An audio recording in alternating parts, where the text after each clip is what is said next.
Assalamualaikum warahmatullahi wabarakatuh. Perkenalkan, nama saya Nisa Anjani dengan NIM 2204050 dari program Studi Sistem Telekomunikasi kelas 5B.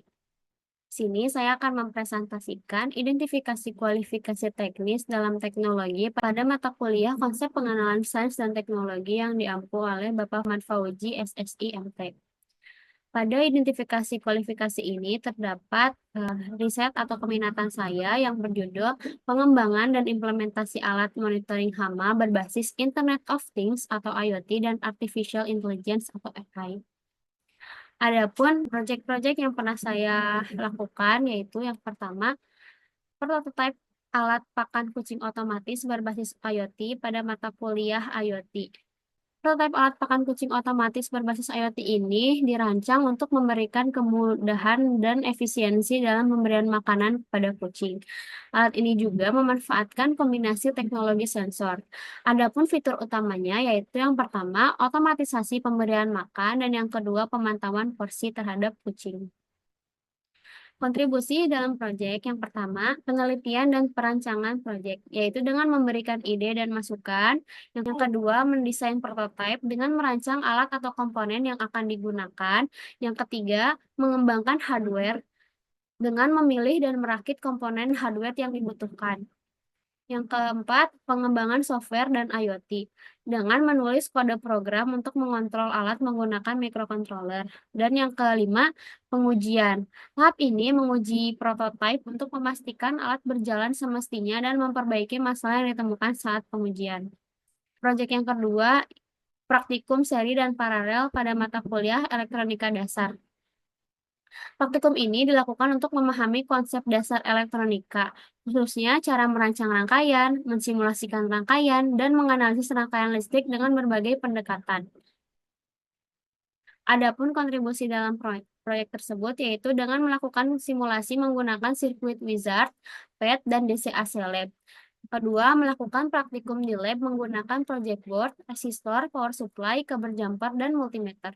Yang ketiga, menghitung nilai tegangan arus teoritis. Yang keempat, membandingkan hasil simulasi dengan perhitungan teoritis. Dan yang kelima, menyusun laporan praktikum.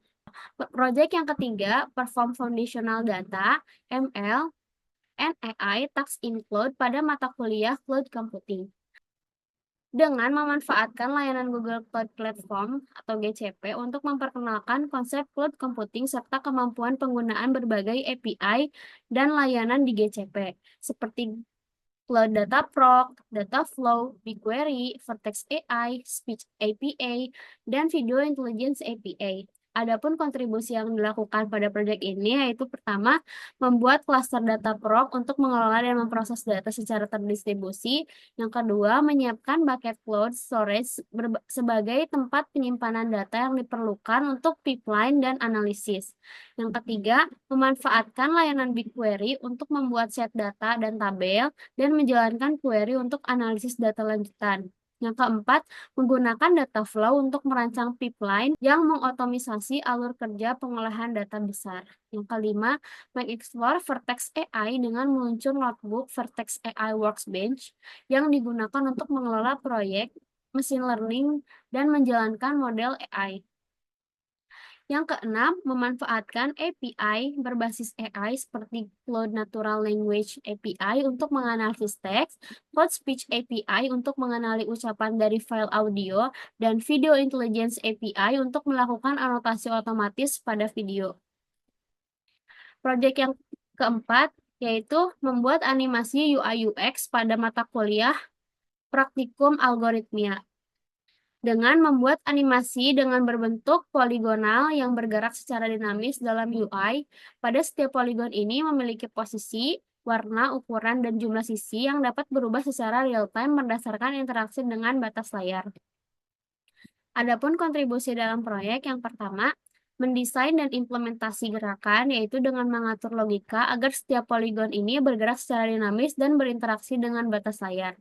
Yang kedua, pembuatan poligon dinamis dengan menggunakan trigonometri untuk menghitung posisi titik-titik poligon berdasarkan jumlah sisinya dan mengatur penyesuaian sudut awal. Yang ketiga, visualisasi dan estetika dengan memberikan warna acak pada setiap poligon dan menambahkan nama dan NIM. Yang keempat, optimasi interaksi dan logika, dengan menambahkan logika untuk membalik arah gerakan ketika menyentuh tepi layar dan perubahan jumlah sisi secara bertahap. Proyek yang kelima, yaitu prototipe lampu otomatis berbasis sensor cahaya atau LDR dan tenaga surya pada mata kuliah KPST. Prototipe ini dirancang untuk meningkatkan efisiensi energi dengan memanfaatkan sensor cahaya atau LDR dan tenaga surya. Lampu otomatis ini akan menyala saat lingkungan gelap dan mati saat terang. Ini juga memungkinkan penghematan listrik dengan memanfaatkan panel surya untuk mengisi daya baterai. Prototipe ini memiliki potensi penerapan di berbagai fasilitas seperti rumah, taman, dan fasilitas publik untuk mengurangi ketergantungan pada listrik konvensional serta mendukung keberlanjutan energi. Adapun kontribusi dalam proyek yang pertama, perancangan dan implementasi sistem dengan menghubungkan komponen seperti panel surya, baterai, modul charger, sensor LDR, transistor, dan lampu LED untuk membentuk sistem otomatisasi pencahayaan. Yang kedua, pengujian dan validasi dengan menguji fungsionalitas prototipe termasuk resonans sensor LDR terhadap intensitas cahaya, pengisian baterai menggunakan panel surya, dan mekanisme otomatis menyala atau matinya lampu.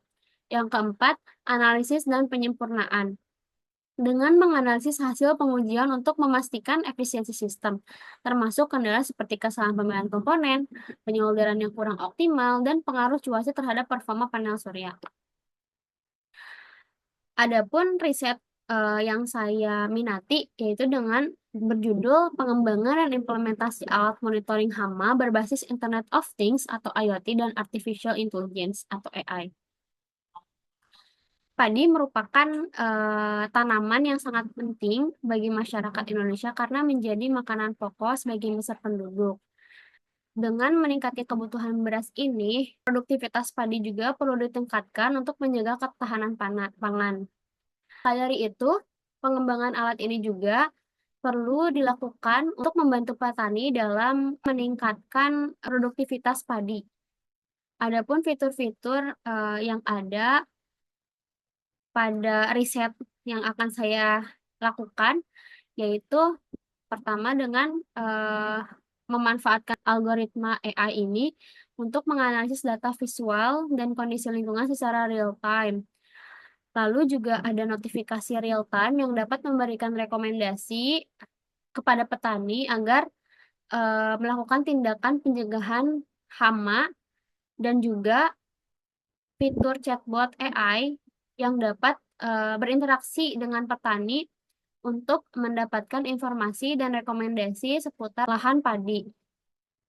Adapun metode penelitian ini yaitu dengan menggunakan penelitian kualitatif, dan penelitian ini menggunakan pendekatan rekayasa sistem atau System Development Life Cycle atau SDLC untuk mengembangkan, mengimplementasikan, dan memelihara sistem teknologi.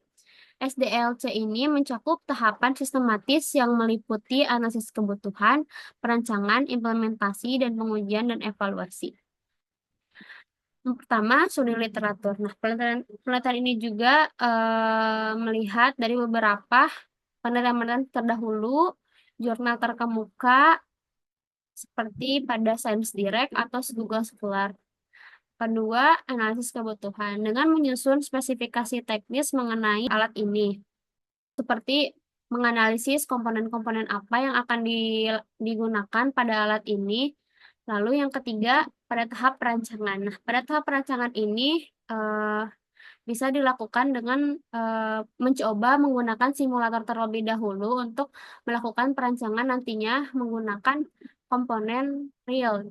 Lalu juga mendesain UI UX untuk aplikasi. Karena ini outputnya adalah aplikasi, maka dapat mendesain UI UX dulu untuk pengimplementasian dari sistem tersebut. Selanjutnya yaitu tahap pengembangan.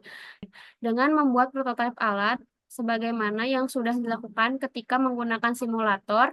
Selanjutnya, membuat aplikasi dengan menerapkan desain UI UX yang sudah dibuat dan melakukan pelatihan machine learning dengan memasukkan data-data mengenai informasi dari jurnal-jurnal terkemuka dan data-data dari lingkungan yang mana itu diambil dari sensor yang terdapat pada alat. Lalu pada tahap pengujian. Pada tahap ini melakukan uji coba sistem, bagaimana sistem ini, berjalan atau tidak gitu. Selanjutnya tahap analisis dan evaluasi. Setelah melakukan pengujian, analisis dan evaluasi perlu dilakukan agar melihat apakah, alat atau aplikasi ini berjalan dengan semestinya. Jikalau terdapat kesalahan, maka dilakukan, perbaikan agar aplikasi sesuai dengan yang diharapkan. Sekian presentasi yang dapat saya sampaikan. Mohon maaf jika ada kesalahan dalam pengucapan kata. Terima kasih. Wassalamualaikum warahmatullahi wabarakatuh.